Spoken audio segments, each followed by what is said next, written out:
कोणाला धक्का द्यायचा नाही।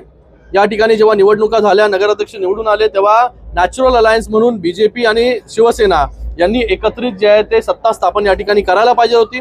शिवसेना सिंगल लार्जेस्ट पार्टी अंबरनाथमध्ये, ज्याचे सदस्य संख्या जे आहे 27 अधिक 1 28 असून सुद्धा शिवसेनेला लांब ठेवण्याचं काम आणि काँग्रेसला सोबत घेण्याचं काम हे भारतीय जनता पार्टीच्या याकडच्या स्थानिक नेत्यांकडून झालं। त्याच्यावरती जे आहे हे पूर्ण गदारोळ जो आहे हा पूर्ण देशामध्ये झाला।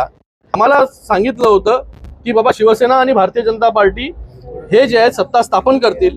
माझं बोलणं जे आहे, मला स्वतः समोरून जे आहे प्रदेश अध्यक्ष रवींद्र चव्हाण साहेबांनी फोन केला होता, बाकी सगळ्या बीजेपीच्या नेत्यांनी सांगितलं होतं की शिवसेनेबरोबरच जे आहे या ठिकाणी सत्ता स्थापन करायची आहे।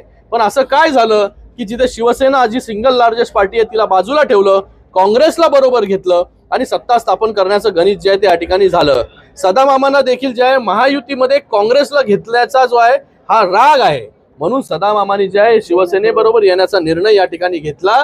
म्हणून महायुतीमध्ये जे आहे आज सत्ता या नगरपालिकेमध्ये बसलेली आहे। पण भाजपा या सगळ्या